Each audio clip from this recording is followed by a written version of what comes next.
السلام عليكم ورحمة الله وبركاته. وعليكم السلام ورحمة الله وبركاته. الحمد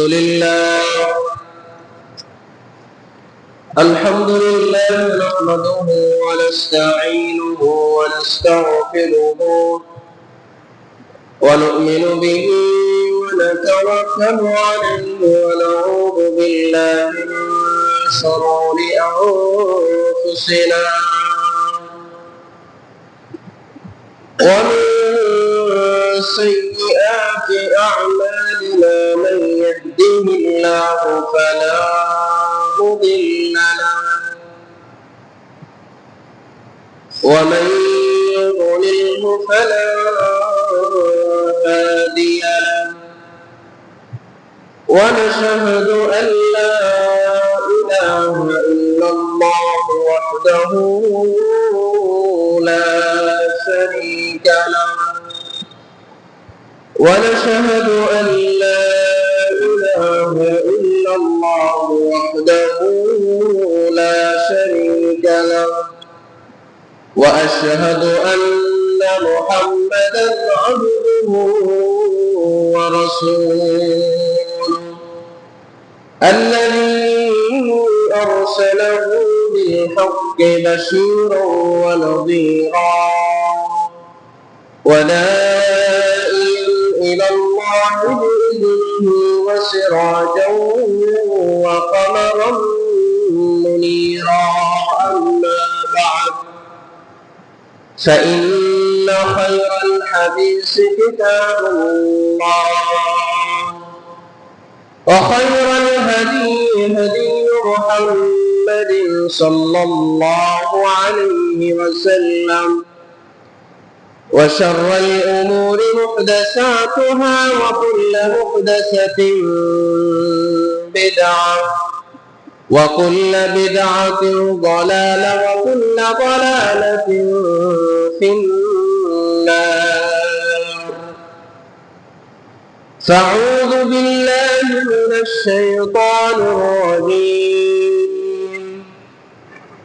بسم الله الرحمن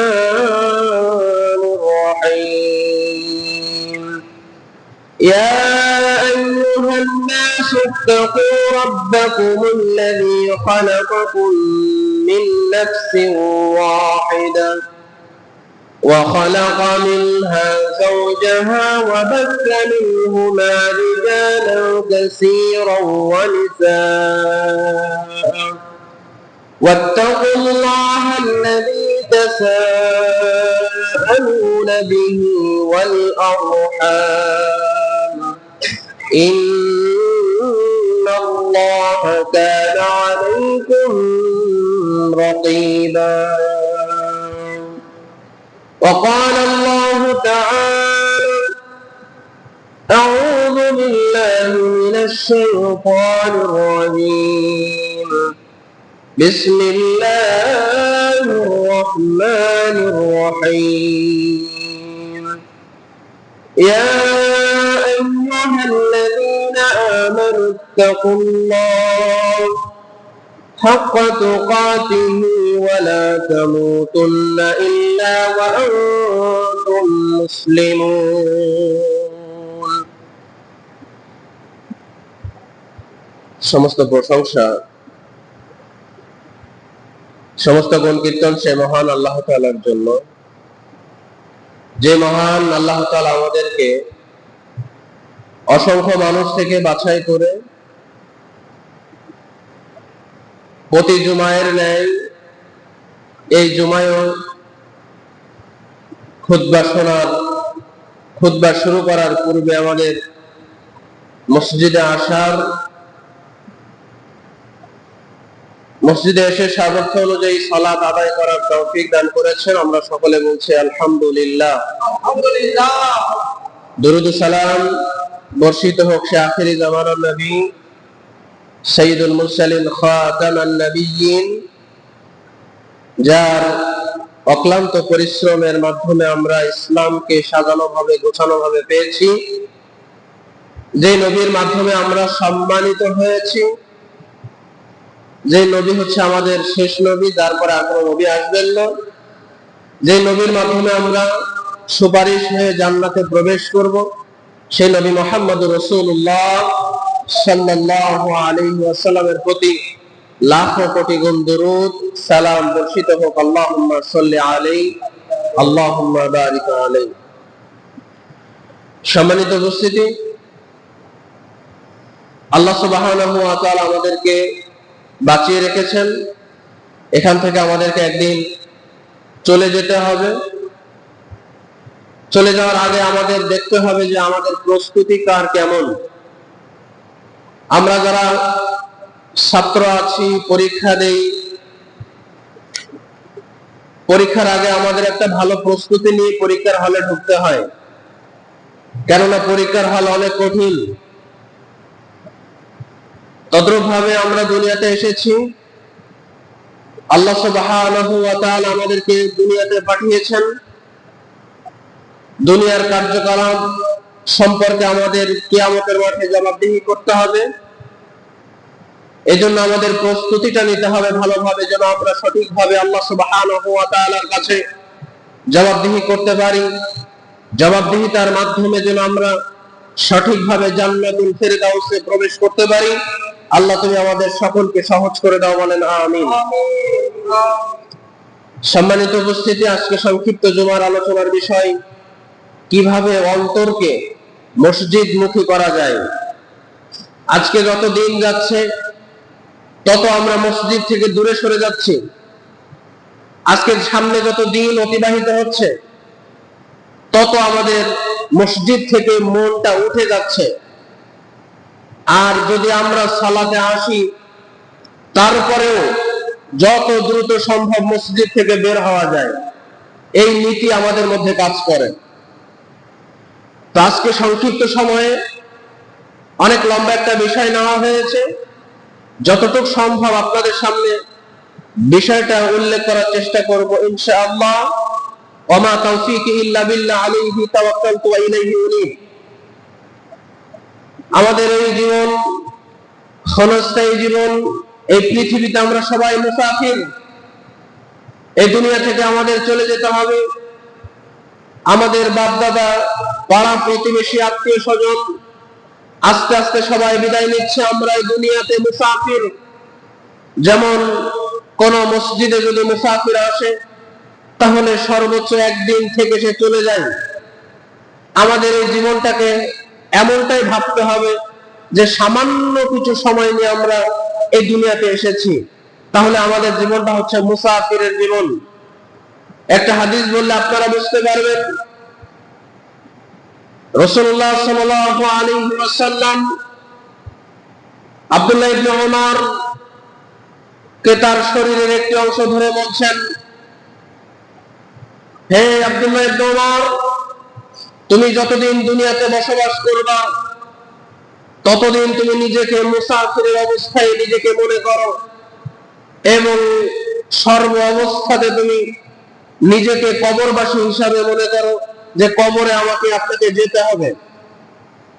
তাহলে এই ছোট কবরের মধ্যে আপনি আমি কিভাবে থাকবো, এই প্রস্তুতি আপনাকে এখন থেকে সাজাতে হবে। কিভাবে আমার কবরের জিন্দেগিটা কাটবে, এই প্রস্তুতি আল্লাহ তাআলা যেন আপনাকে আমাকে নেওয়ার তৌফিক দান করে। আমরা সকলে বলছি আল্লাহুম্মা আমিন। এই সামান্য দুনিয়াতে আমরা এসেছি, কারোর গন্তব্য হচ্ছে আখিরাতের দিকে, আবার কারোর গন্তব্য হচ্ছে পার্থিব জীবনে চাকচিক্যকে প্রাধান্য দিয়ে আখিরাতের কথা ভুলে যাওয়া। আসলে আমরা দিন দিন মসজিদ থেকে আমাদের অন্তরটা উঠে যাচ্ছে। যারা আমরা খুতবা শুনতে এসেছি পূর্বে থেকে, আপনি আমি বুঝতে পারছি, সালাতে আসলে দেখতে পাচ্ছি যে আমাদের বর্তমান অবস্থাটা, মসজিদের অবস্থাটা কেমন। আস্তে আস্তে মসজিদের এই মানুষের অন্তর উঠে যাচ্ছে মসজিদ মাদ্রাসা থেকে। এ ব্যাপারে রাসূলুল্লাহ সাল্লাল্লাহু আলাইহি ওয়াসাল্লাম তিনি অসংখ্য কথা বলেছেন। সর্বপ্রথম আপনাদেরকে বোঝানোর চেষ্টা করব অন্তর মসজিদমুখী হওয়া বলতে কি বোঝায়। অন্তর মসজিদমুখী হওয়া বলতে বোঝায় আপনি এক ওয়াক্তের সালাত পড়ে গিয়েছেন, আর এক ওয়াক্ত আসার আগ পর্যন্ত আপনার মনটা মসজিদে পড়ে থাকবে। আপনার ভিতরে কাজ করবে যে আমি কখন আর এক ওয়াক্তের জন্য সালাতের জন্য যাব। এটা হচ্ছে একটা ব্যক্তির মসজিদের দিকে অন্তরটা ধাবিত হওয়ার লক্ষণ। কিন্তু আজকে আমরা এক ওয়াক্ত সালাত পড়ে গেলে দ্বিতীয় ওয়াক্তে আমাদের আর খোঁজ থাকে না। এটা কিন্তু আমাদের ভালো হচ্ছে না। সর্বপ্রথম আপনাদের সামনে মসজিদমুখী অন্তর হওয়ার কয়েকটি উপায় আলোচনা করবে। তার মধ্যে 1 নাম্বার, মসজিদের ফজিলত সম্পর্কে জ্ঞান অর্জন করা। পড়ার কোনো বিকল্প নেই, শিক্ষার কোনো বিকল্প নেই। আমাদের পাঠ্য বইয়ের পিছনে লেখা থাকে দোলনা থেকে কবর পর্যন্ত পড়ালেখা করতে হবে। তাহলে আজকের আলোচনার সর্বপ্রথম পয়েন্ট, মসজিদের ফজিলত সম্পর্কে জ্ঞান অর্জন করতে হবে। যদি আমরা মসজিদের ফজিলত সম্পর্কে জ্ঞান অর্জন করতে পারি, তাহলে আমাদের অন্তরটা মসজিদের দিকে ধাবিত হবে। এ ব্যাপারে রাসূলুল্লাহ সাল্লাল্লাহু আলাইহি ওয়াসাল্লাম অসংখ্য হাদিস বর্ণনা করেছেন। আমরা মানুষ হিসাবে আমরা সবসময় চেষ্টা করি কোন কাজের দিকে লাভ আছে। আমরা যারা আছি প্রত্যেকটা মানুষ চেষ্টা করি যে যেদিকে লাভ আছে সেদিকে আমাদের ধাবিত হতে হবে। রাসূলুল্লাহ সাল্লাল্লাহু আলাইহি ওয়াসাল্লাম তিনি বলছেন, আহাব্বুল বিলাদি ইলাল্লাহি মাসাজিদুহা, আল্লাহ সুবহানাহু ওয়া তাআলার এই জমিনের মধ্যে সর্বশ্রেষ্ঠ এবং আপনার উৎকৃষ্ট জায়গা, ভালো জায়গা হচ্ছে মসজিদ। বলেন আলহামদুলিল্লাহ। সেই মসজিদে আল্লাহ তাআলা আমাদেরকে এখনো আনাচ্ছেন। অনেক মানুষ আছে যারা এক ওয়াক্ত সালাত পড়ে না, জুমার সালাতে আসে না, ঈদের সালাত পর্যন্ত যায় না। আল্লাহ তাআলা তাদের থেকে আমাদেরকে ভালো রেখেছেন। রাসূলুল্লাহ সাল্লাল্লাহু আলাইহি সাল্লাম বলছেন, আহাব্বুল বিলাদি ইলাল্লাহি মাসাজিদুহা, এই পৃথিবীর মধ্যে সবথেকে ভালো জায়গা হচ্ছে মসজিদ। ওয়া আবগাদুল বিলাদি ইলাল্লাহি আসওয়াকুহা, এবং এই পৃথিবীর মধ্যে সবথেকে নিকৃষ্ট জায়গা, খারাপ জায়গা হচ্ছে বাগান। আজকে আপনি লক্ষ্য করলে দেখতে পাবেন মসজিদ হচ্ছে সবথেকে ভালো জায়গা, উৎকৃষ্ট জায়গা, ভালো জায়গা, কিন্তু আজকে মসজিদে মানুষ কমে গেছে। এবং বাজার হচ্ছে সবথেকে নিকৃষ্ট জায়গা আল্লাহর দেখায়, আল্লাহর এই জমিনের মধ্যে, কিন্তু এই বাজারের মধ্যে মানুষ সবথেকে বেশি ধাবিত হচ্ছে। এই হাদিসের ব্যাখ্যায় মোল্লা আলী কারি রাহিমাহুল্লাহ তিনি বলছেন, মসজিদের যারা যাতায়াত করবে, যারা মসজিদের মধ্যে গমন করবে সালাতের জন্য, জিকির আজগারের জন্য, তাদের কল্যাণ রয়েছে।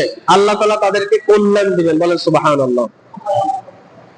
এই হাদিসের ব্যাখ্যায় মোল্লা আলী কারি রাহিমাহুল্লাহ তিনি বলছেন, যারা মসজিদে গমন করবে, মসজিদে যাতায়াত করবে, আল্লাহ তাআলা তাদেরকে কল্যাণের দিকে ধাবিত করবেন। আর যারা মসজিদ বাদ দিয়ে যারা বাজারের দিকে ধাবিত হবে, আল্লাহ তাআলা তাদের প্রতি সেখান থেকে রহমত কমে যাবে। বলেন নাউজুবিল্লাহ। রহমতকে উঠিয়ে নেওয়া হবে। বুঝতে পেরেছেন? এটা হচ্ছে একজন মুহাদ্দিস মোল্লা আলী কারি রাহিমাহুল্লাহ তিনি বলছেন, যারা মসজিদের দিকে ধাবিত হবে, আল্লাহ তাআলা তাদেরকে রহমত দিবেন, কল্যাণ দিবেন। আর যারা মসজিদকে বাদ দিয়ে আল্লাহ তাআলার জমিনে সবথেকে ভালো জায়গাকে বাদ দিয়ে বাজারকে বেছে নিবে, বাজারে যে আড্ডা পিটবে, বাজারে যে গল্প তামাশা করবে, তাদের থেকে আল্লাহ তাআলা রহমতকে উঠিয়ে নেবেন। এজন্য সর্ব অবস্থাতে যতটুকু সম্ভব আমরা বাজারে যাব, এবং আমাদের কাজ শেষ হয়ে গেলে আমরা সবাই বাজার থেকে আবার বাড়িতে ফিরে চলে আসবো। অনেক সময় যেন আমাদের অতিবাহিত না হয়। আল্লাহ তাআলা আমাদের সকলকে সে তৌফিক দান করুক। আল্লাহুম্মা আমিন। একজন মুমিন যখন মসজিদে প্রবেশ করেন, তখন তিনি সরাসরি আল্লাহ তাআলার মেহমান হয়ে যান। বলেন আলহামদুলিল্লাহ। যখন মানুষ, এই যে আজকে আপনারা মসজিদে এসেছেন, সরাসরি আপনারা আল্লাহর মেহমান। রাসূলুল্লাহ সাল্লাল্লাহু আলাইহি ওয়াসাল্লাম বলেছেন, যারা মসজিদে আসে তারা হচ্ছে আল্লাহ সুবহানাহু ওয়া তাআলার মেহমান হয়ে যান। বলেন সুবহানাল্লাহ। এই ব্যাপারে রাসূলুল্লাহ সাল্লাল্লাহু আলাইহি ওয়াসাল্লাম বলছেন, মান তাওয়াদ্দা ফি বাইতিহি ফাহসানাল উযুয়া সুম্মা আতাল মসজিদা, যারা বাড়ি থেকে ভালোভাবে ওযু করে মসজিদে আসে। হাদিস আজকে আলোচনাটা অনেক বেশি গুরুত্বপূর্ণ, এজন্য একটু মনোযোগ দিয়ে আলোচনা শুনবেন, তাহলে আপনার অন্তরটা মসজিদের দিকে ধাবিত হবে। রাসূলুল্লাহ সাল্লাল্লাহু আলাইহি ওয়াসাল্লাম বলেছেন, মান তাওয়াদ্দা ফি বাইতিহি ফাহসানাল উযুয়া সুম্মা আতাল মসজিদা, কোন মানুষ যদি ওযু করে বাড়ি থেকে ভালোভাবে পরিপূর্ণভাবে ভালো করে বাড়ি থেকে ওযু করে মসজিদে আসে, ফাহুয়া যায়িরুল্লাহ, তারা হচ্ছে আল্লাহর মেহমান। এজন্য সর্ব অবস্থাতে চেষ্টা করবেন যে বাড়ি থেকে ওযু করে আসার জন্য। রাসূলুল্লাহ সাল্লাল্লাহু আলাইহি ওয়াসাল্লাম বলেছেন, কোন মানুষ যদি বাড়ি থেকে ভালোভাবে পরিপূর্ণ রূপে ওযু করে আসে, তাহলে সে আল্লাহর মেহমান হয়ে যায়। ওয়া হাক্কুন আলা মাজুরি আন ইকরিমা যায়িরা, এবং কোন বাড়িতে যদি মেহমান আসে, তাহলে মেজবানের দায়িত্ব হচ্ছে মেহমানকে সম্মান করা। আপনার বাড়িতে যদি মেহমান আসে, রাসূলুল্লাহ সাল্লাল্লাহু আলাইহি ওয়াসাল্লাম বলেছেন, আল্লাহ তাআলা যার প্রতি খুশি হয় তার বাড়িতে আল্লাহ তাআলা মেহমান পাঠান। এজন্য যখন আপনার বাড়িতে মেহমান আসবে, তখন আপনার উচিত হচ্ছে আপনার সামর্থ্য অনুযায়ী এই মেহমানকে সম্মান করা, শ্রদ্ধা করা, সর্ব অবস্থাতে আপনার সবটুকু দিয়ে তাকে সম্মান আদর আপ্যায়ন করা। তাহলে হাদিস থেকে আমরা দুইটা বিষয় জানতে পারলাম। এক নাম্বার, কোন ব্যক্তি যদি বাড়ি থেকে পরিপূর্ণ রূপে ওযু করে মসজিদে আসে, তাহলে রাসূলুল্লাহ সাল্লাল্লাহু আলাইহি ওয়াসাল্লাম ঘোষণা দিচ্ছেন সে ব্যক্তি হচ্ছে আল্লাহর মেহমান। বাড়ি থেকে আসতে ওযু করে, হাদিসে বাড়ির কথা এসেছেন। আপনি এখান থেকেও যদি মসজিদ থেকে ওযু করে আসেন, মেহমান হতে পারেন। রাসূলুল্লাহ সাল্লাল্লাহু আলাইহি ওয়াসাল্লাম বলছেন, কোন মানুষ যদি বাড়ি থেকে পরিপূর্ণ রূপে ওযু করে মসজিদে আসে, তাহলে সে আল্লাহর সরাসরি মেহমান হয়ে যায়। বলেন সুবহানাল্লাহ।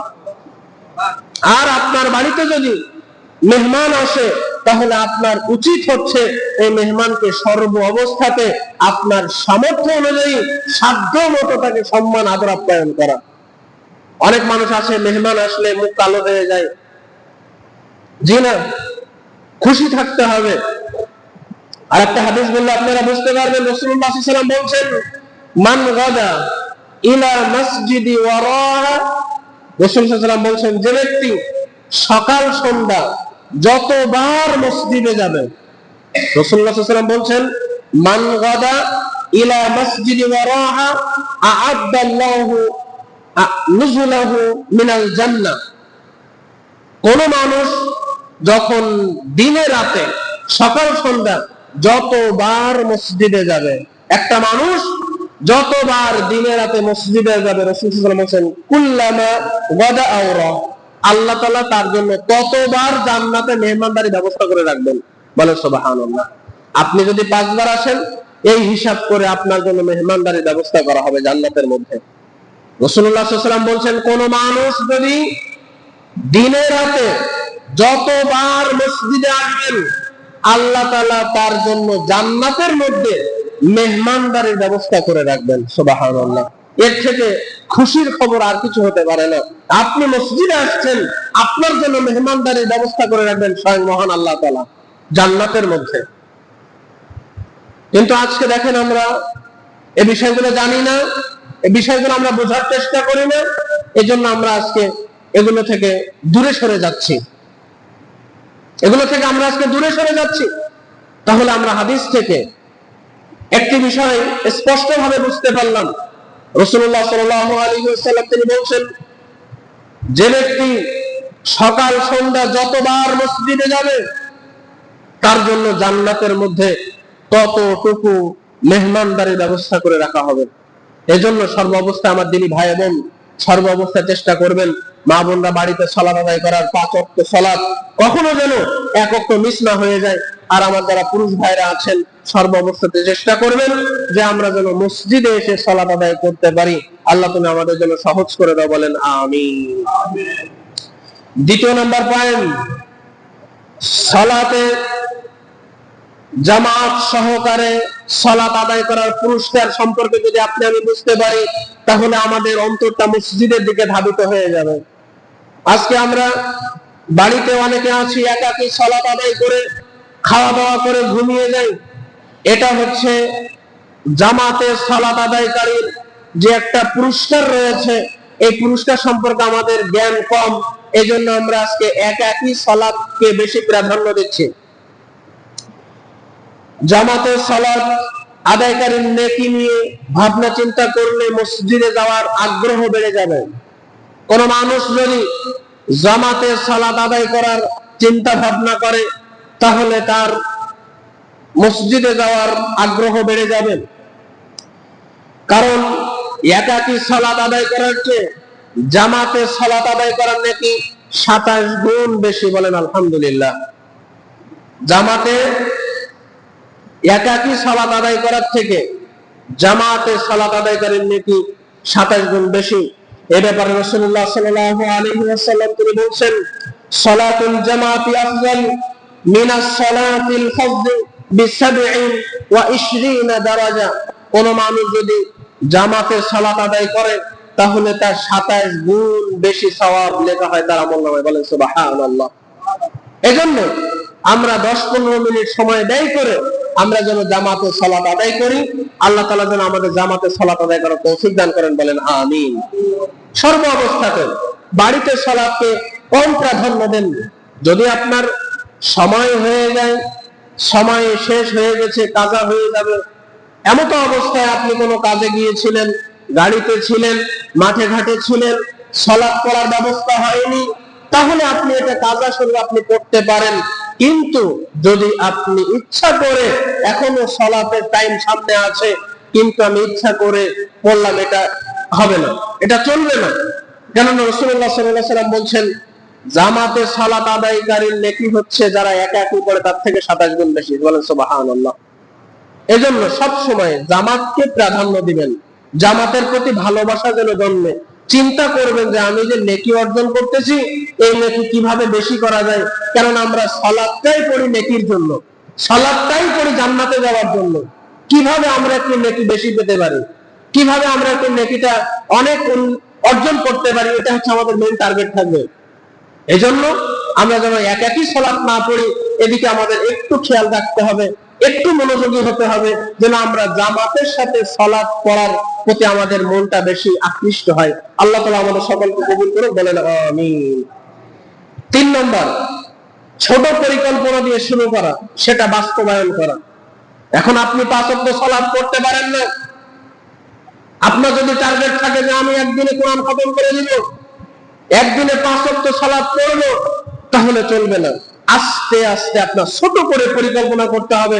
আমি একবারে 5 ওয়াক্ত সালাত পড়ি না, আজকে 2 ওয়াক্ত, কালকে 3 ওয়াক্ত, পরের দিন 4 ওয়াক্ত, 5 ওয়াক্ত, এইভাবে আপনাকে করতে হবে। তবে আপনি যদি মনে করেন ইশকের ঠেলায় একই দিনে 5 ওয়াক্ত সালাত, কোরআন তেলাওয়াত এগুলো আপনি করেন, তাহলে আপনি বাস্তবায়ন করতে পারবেন না। রাসূলুল্লাহ সাল্লাল্লাহু আলাইহি ওয়াসাল্লাম বলেছেন, আহাব্বু আমালি ইলাল্লাহি তাআলা, আল্লাহ তাআলার কাছে সামান্য আমল পছন্দনীয়। বেশি আমল করার দরকার নাই, বেশি করার প্রয়োজন নেই। আল্লাহ তাআলার কাছে সবচেয়ে প্রিয় আমল হচ্ছে সেটা যেটা একবারে অল্প, তবে সেটা হচ্ছে সুন্নত মোতাবেক। আপনি বেশি আমল করলেন, রাসূল বিরোধী কাজ, বেদাত করলেন, কোনো ফায়দা নেই। রাসূলুল্লাহ সাল্লাল্লাহু আলাইহি ওয়াসাল্লাম বলেছেন, আল্লাহর কাছে সবচেয়ে প্রিয় আমল হচ্ছে সেটা যেটা আপনি অল্প করেছেন কিন্তু সুন্নত ভিত্তিক করেছেন, সেটা অল্প হোক।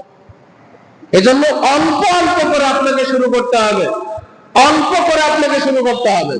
আল্লাহ তাআলা আমাদের সকলের আমলকে কবুল করুন। বলেন আমিন। আল্লাহ তাআলার কাছে আমরা সর্ব অবস্থাতে দোয়া করব যেন আমরা অল্প অল্প করে আমলগুলো করতে পারি। জামাতে সালাত আদায় করা, ভালোভাবে ওযু করা, সঠিকভাবে কাজ করা, যে কোনো ভাবে হোক ছোট ছোট ভাবে আমাদেরকে অগ্রসর হতে হবে। আজকে দেখেন আমরা ছোট আমলকেই ভুলে গিয়েছি। যেমন মানুষের সালাম দেওয়া একটা ছোট আমল, 5 ওয়াক্ত সালাত আদায় করা, ফরজ সালাত আদায় করা একটা ছোট আমল। পরে হচ্ছে আপনার মানুষের সাথে ভালো কাজ করা, ভালো কথা কর্ম করা, মানুষের সাথে ভালো আচরণ করা, মানুষকে অপদস্থ অপমান না করা, এগুলো হচ্ছে আমাদেরকে একটু বুঝতে হবে। আমার দিকে তাকান, আলোচনাটা শোনার চেষ্টা করেন। আর হচ্ছে রাসূলুল্লাহ সাল্লাল্লাহু আলাইহি ওয়াসাল্লাম বলেছেন, যে ব্যক্তি ইশার সালাত এবং ফজরের সালাতকে বেশি প্রাধান্য দিতে হবে। কেননা মুনাফিকের কাছে ফজরের সালাত এবং ইশার সালাতটা পড়া অনেক কঠিন হয়ে যায়। তাহলে আমাদের সমাজের মধ্যে মুনাফিক ধরাটা অনেক সহজ। রাসূলুল্লাহ সাল্লাল্লাহু আলাইহি ওয়াসাল্লাম বলছেন, মুনাফিকের জন্য ইশার সালাত এবং ফজরের সালাত সবচেয়ে কঠিন হয়ে যায়। এখন দেখেন তারা ইশার সালাত পড়ে না, ফজরের সালাত পড়ে না, রাসূলুল্লাহ সাল্লাল্লাহু আলাইহি ওয়াসাল্লাম হাদিসের ভাষ্য অনুযায়ী তারা হচ্ছে মুনাফিক। রাসূলুল্লাহ সাল্লাল্লাহু আলাইহি ওয়াসাল্লাম বলছেন, যে ব্যক্তি ইশার সালাত জামাতে আদায় করলো সেজন্য অর্ধেক রাত তাহাজ্জুদ পড়ার নেকি অর্জন করলো। বলেন সুবহানাল্লাহ। আমার কথা কি বুঝতে পারছেন? কে আসলো না আসলো এদিকে আমাদের দেখার প্রয়োজন নেই, আমার দিকে তাকান, আলোচনাটা শোনার চেষ্টা করেন। রাসূলুল্লাহ সাল্লাল্লাহু আলাইহি ওয়াসাল্লাম বলেন, ইশার সালাত জামাতের সাথে আদায় করলো এবং সেজন্য অর্ধেক রাত তাহাজ্জুদ পড়ার নেকি অর্জন করলো। বলেন সুবহানাল্লাহ। আবার কোন ব্যক্তি যদি ফজরের সালাত জামাতের সাথে আদায় করলো সেজন্য সারা রাত তাহাজ্জুদের সালাত আদায় করার নেকি পেল। সুবহানাল্লাহ।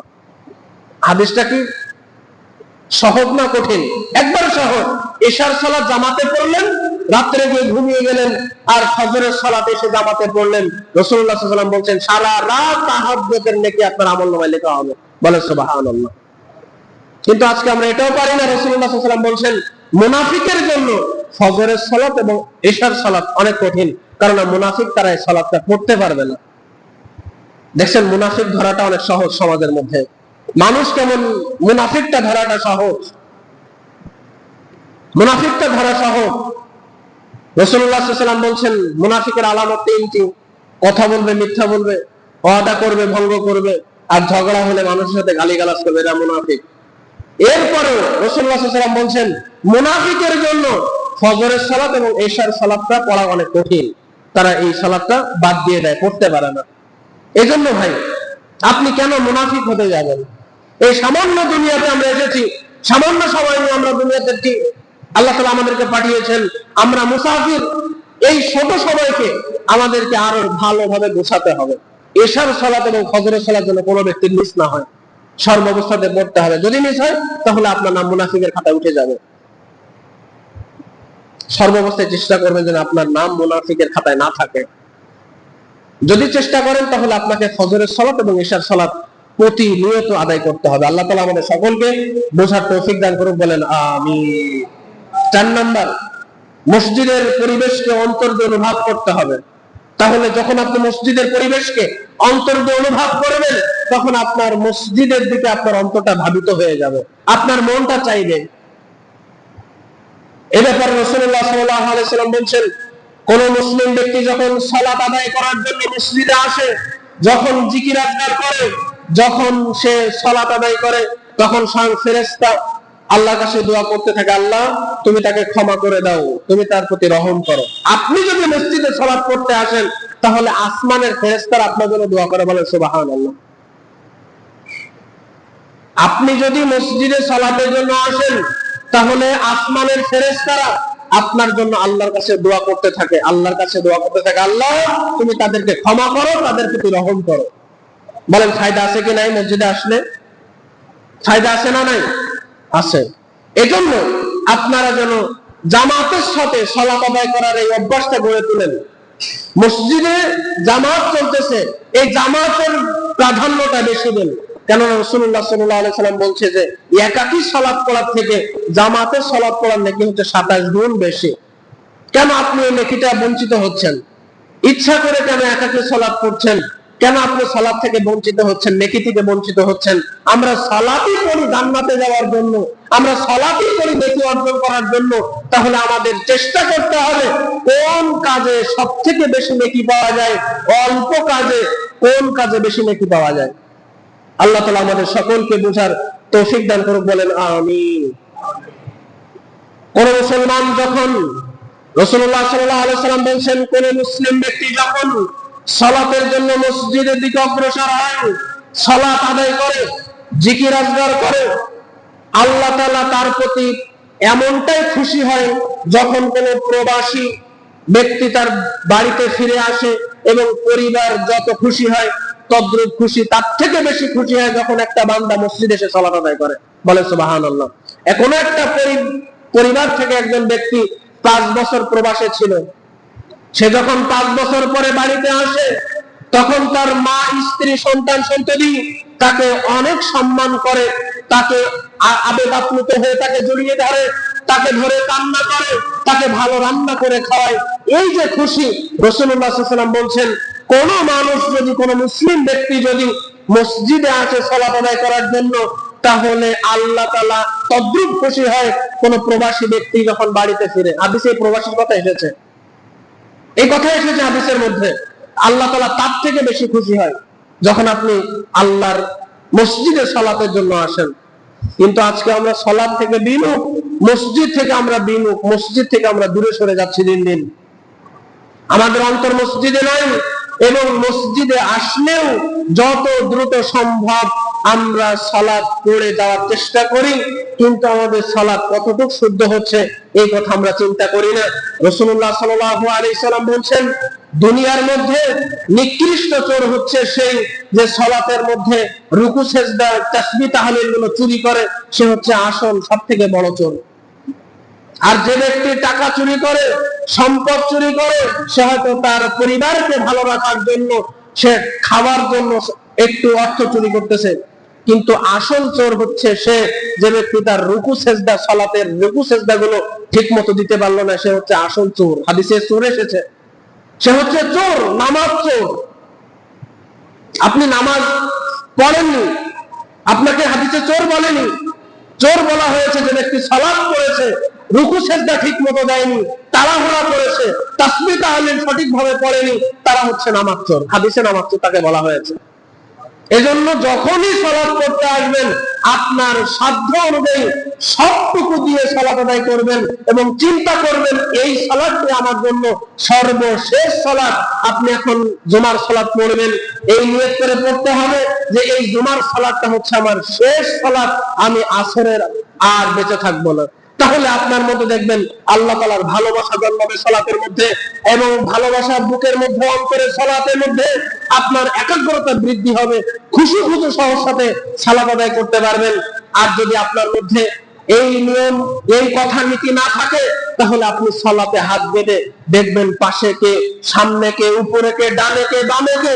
আর যদি আপনি চিন্তা করেন যে এই সালাতটা আমার শেষ সালাত, তাহলে আপনি সেজদার দিকে তাকিয়ে খুশি খুশির সাথে ভালোভাবে, পরিপূর্ণভাবে রুকু সেজদা করে আপনি সালাত পড়ার চেষ্টা করবেন যতটুকু সম্ভব। এটা আপনাকে মনে রাখতে হবে যে এটাই হচ্ছে আমার শেষ সালাত, আমি আর আসর পর্যন্ত বাঁচবো না। আসর পড়লে চিন্তা করবেন যে আমি আর মাগরিবের পর্যন্ত বাঁচবো না, এটাই হচ্ছে আমার শেষ সালাত, আমি সবটুকু উজাড় করে দিয়ে সালাত আদায় করব। আল্লাহ তাআলা আমাদের সকলকে কবুল করুক, বলেন আমিন। 5 নাম্বার, হেঁটে হেঁটে ধীরে সুস্থে মসজিদে যেতে হবে। আপনি দেখতেছেন ওযুখানার থেকে রুকুতে চলে গিয়েছেন, এই অবস্থায় আপনি, এটা একটা মাসালা, ওযু করতেছেন, ওযু শেষ পর্যায়ে আছেন, ইমাম সাহেব রুকুতে চলে যাচ্ছে, এই অবস্থায় আপনি কোন রকম পা দিয়ে দৌড় দিয়ে চলে আসলেন, মসজিদে দৌড়ে ঢোকা নিষেধ, দৌড়ে তাড়াতাড়ি ঢোকা নিষেধ। যে রাকাত চলে যাচ্ছে যাক, কিন্তু আপনার ওযুটা পরিপূর্ণ রূপে করতে হবে, করে আপনি ইমাম সাহেবকে যেখানে পেয়েছেন সেখান থেকেই আপনাকে ধরতে হবে। ওই যে ওযুখানা দিয়ে দৌড় মেরে চলে আসবেন, ওযুটা পরিপূর্ণ রূপে হলো না, পা পিছনে ভিজলো না, এভাবে চলবে না। ভালোভাবে ওযু করে তারপরে আপনাকে মসজিদে আসতে হবে, ইমাম সাহেবকে যেখানে পাবেন সেখান থেকে আপনি আবার ধরবেন, কিন্তু মসজিদে তাড়াহুড়া করে আসার জায়গা নয়। রাসূলুল্লাহ সাল্লাল্লাহু আলাইহি ওয়াসাল্লাম তিনি বলেছেন, যখন তোমাদের কেউ সুন্দরভাবে ওযু করে, পরিপূর্ণভাবে ওযু করে সালাতের উদ্দেশ্যে বের হয়, তখন সে যখন ডান পা ফেলার সাথে সাথে একটি করে নেকি লেখা হয়, এবং যখন সে বাম পা সামনে অগ্রসর করে সাথে সাথে তার একটি করে পাপ মুছে দেওয়া হয়। বলেন সুবহানাল্লাহ। হাদিসটা বলে বুঝাতে পারেনি। আপনারা যারা মসজিদে কথা বলতেছেন, দয়া করে মসজিদে কেউ কথা বলবেন না, কেউ মসজিদের মধ্যে কথা বলবেন না, দয়া করে। আলোচনা শুনতে ভালো না লাগলে মসজিদ থেকে বের হয়ে যান, কিন্তু আমার মনোযোগ নষ্ট করার অধিকার আল্লাহ তাআলা আপনাকে দেননি। রাসূলুল্লাহ সাল্লাল্লাহু আলাইহি সাল্লাম বলেন, যখন তোমাদের মধ্যে কোনো ব্যক্তি সুন্দরভাবে ওযু করলো, পরিপূর্ণ রূপে ওযু করলো, এবং সে বাড়ি থেকে মসজিদে আসার জন্য সালাতের উদ্দেশ্যে বের হলো, তাহলে যখন সে একটা করে পা ফেললো, ডান পা ফেলার সাথে সাথে একটি করে নেকি লিখা হলো এবং বাম পা ফেলার সাথে সাথে একটি করে পাপ মুছে ফেলা হলো। বলেন সুবহানাল্লাহ। এখন শিমুলিয়া শেষ প্রান্ত থেকে যার বাড়ি আছে সে যতগুলো পাপ ডান পা ফেলবে ততগুলো নেকি লেখা হবে এবং যত বাম পা ফেলা হবে তত তার পাপ মুছে ফেলা হবে। বলেন নামাজে আসলে ফায়দা আছে না নাই? ফায়দা কি শুধু জান্নাতে না দুনিয়াতেও আছে? এই যে পা ফেলতেছেন, ডান পা ফেলার সাথে সাথে একটি করে নেকি লেখা হবে, বাম পা ফেলার সাথে সাথে একটি করে পাপ মোছা হবে।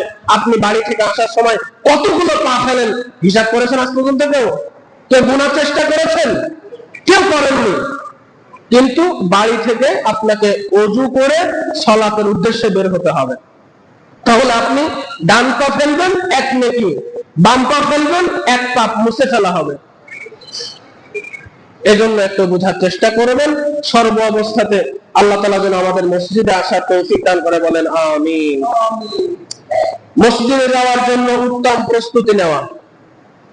শুধু আযান হয়ে গেল আর মসজিদে চলে আসলেন, তাহলে আপনার অন্তরটা মসজিদের দিকে ধাবিত হবে না। এখন আপনার যখন কোনো উচ্চ পদস্থ কর্মকর্তার সামনে আপনি যাচ্ছেন, তখন তার পূর্ব মুহূর্তে আপনি অনেক প্রস্তুতি নেন। ভালো একটা পোশাক পরা, একটু সেন্ট আতর বডি স্প্রে লাগানো, এগুলো আপনি অনেক চিন্তা ভাবনা করছেন। সামান্য একজন চেয়ারম্যানের কাছে যদি যান, তাহলে আপনি চিন্তা করেন চেয়ারম্যানের সাথে যাব, একটা ভালো পোশাক পরে তারপরে যাই। এই চিন্তা থাকে না আপনাদের মধ্যে? চেয়ারম্যান আপনাদের এলাকারই হোক না কেন, তারপরেও যদি আপনি তার সাথে যান, তাহলে আপনার চিন্তা থাকে যে চেয়ারম্যানের সামনে যাবো, একটু ভালো পোশাক পরে যাই। এই জন্য মসজিদে আসতে গেলে আপনাকে ভালো পোশাক পরে আসতে হবে।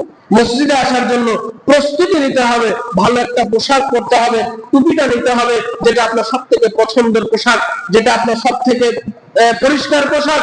এই ভালো পোশাক পরে আপনাকে আসতে হবে। যেমন সূরা আরাফের 31 নম্বর আয়াতে আল্লাহ তাআলা বলছেন, ইয়া বানি আদম খুযু যিনাতাকুম ইনদা কুল্লি মসজিদ। হে আদম সন্তান, তোমরা প্রত্যেক সালাতের সময় সুন্দর পোশাক পরিচ্ছদ পরিধান করো।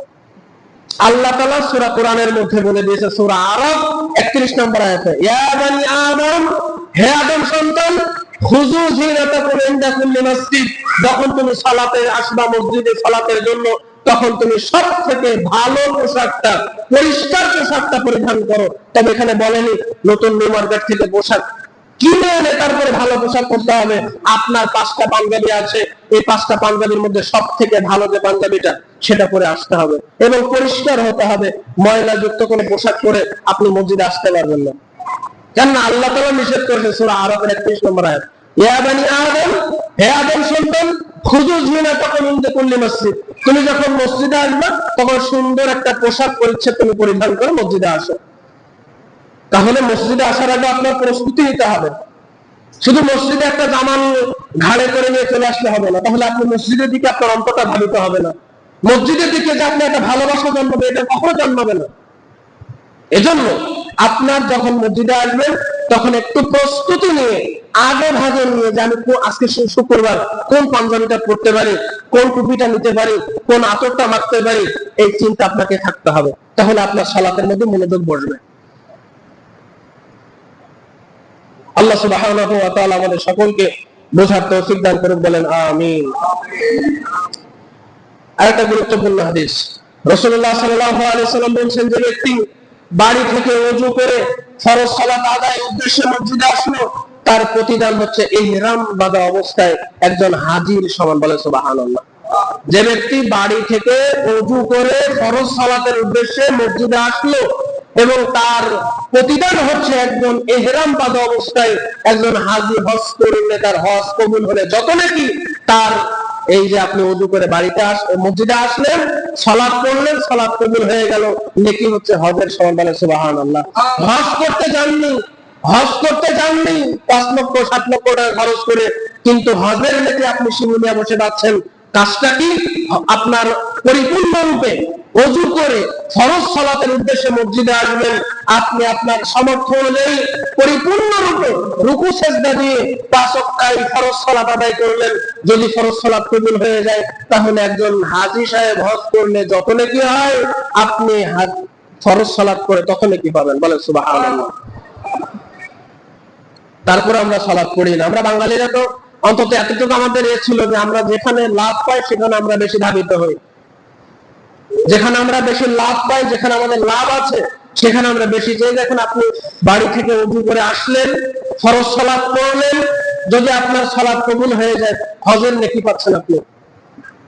রাসূলুল্লাহ সাল্লাল্লাহু আলাইহি ওয়াসাল্লাম বলেন, যে ব্যক্তি শুধুমাত্র চারটের সালাত আদায় করার জন্য বাড়ি থেকে বের হলো, সেজন্য আপনার উমরা করার নেকি পেয়ে গেল। বলেন সুবহানাল্লাহ।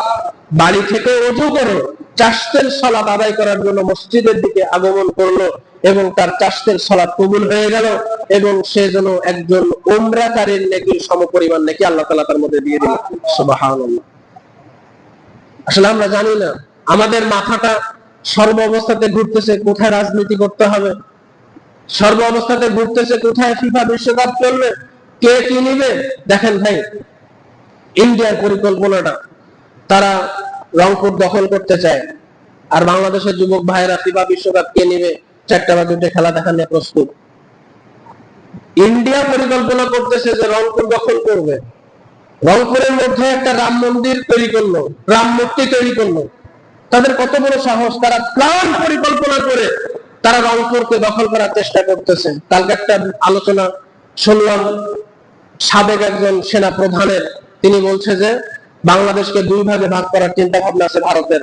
এই রংপুরকে একটা হিন্দু বাংলাদেশ হবে, আর রংপুরের যে আরেকটা ভাগ হবে মুসলিম বাংলাদেশ। রংপুর বাংলাদেশকে 2টা ভাগ করার চিন্তা ইন্ডিয়াকে, এবং ইন্ডিয়া প্রস্তাব দেবে বাংলাদেশ সরকারকে কিছু টাকার বিনিময়ে রংপুরকে দিয়ে দিতে হবে, আর যদি না দেয় তাহলে তারা জোরপূর্বক রংপুরকে দখল করবে। আপনারা দেখেন না ফেসবুকের মধ্যে যে তারা রাম মূর্তি বানিয়েছে, কত বড় মূর্তি বানিয়েছে রংপুরের মধ্যে। আসলে আমরা আজকে নামে মুসলিম,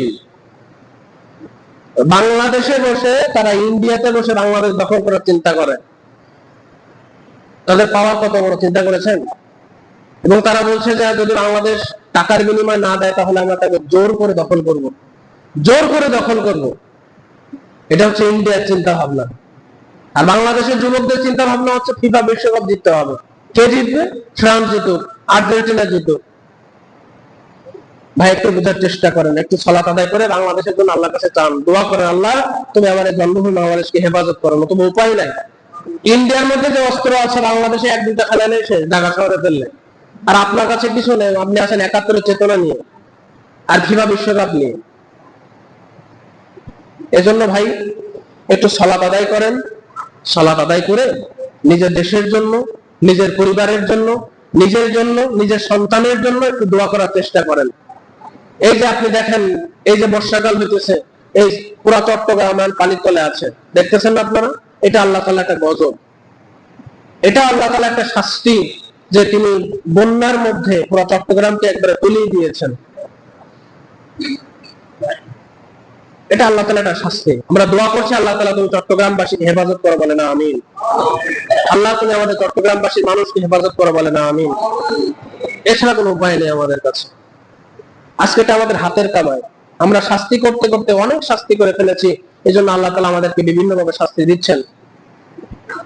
আল্লাহ তুমি আমাদের সকলকে বোঝার তৌফিক দান করো, বলেন আমিন।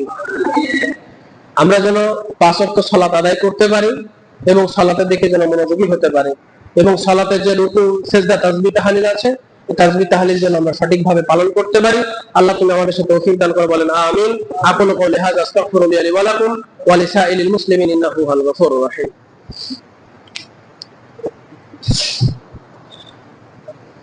আলহামদুলিল্লাহ, আলহামদুলিল্লাহ নাহমাদুহু ওয়া নাস্তাঈনুহু ওয়া নাস্তাগফিরুহু ওয়া নু'মিনু বিহি ওয়া নাতাওয়াক্কালু আলাইহি ওয়া নাউযু বিল্লাহি মিন শুরুরি আনফুসিনা ওয়া মিন সাইয়্যাতি আ'মালিনা মান ইয়াহদিহিল্লাহু ফালা মুদিল্লা লাহু ওয়া মান ইউদ্লিলহু ফালা হাদিয়া লাহু ওয়া নাশহাদু আন লা ইলাহা ইল্লাল্লাহু ওয়াহদাহু লা শারীকা লাহু ইন্নাল্লাহা ওয়া মালাঈকাতাহু ইউসাল্লুনা আলান নাবী ইয়া আইয়ুহাল্লাযীনা আমানু সাল্লু আলাইহি ওয়া সাল্লিমু তাসলিমা আল্লাহুম্মা সাল্লি আলা মুহাম্মাদ ওয়া আলা আলি মুহাম্মাদ কামা সাল্লাইতা আলা ইব্রাহিম ওয়া আলা আলি ইব্রাহিম ইন্নাকা হামিদুম মাজিদ আল্লাহুম্মা বারিক আলা মুহাম্মাদ ওয়া আলা আলি মুহাম্মাদ কামা বারাকতা আলা ইব্রাহিম وعلى آل إبراهيم إنك حميد مجيد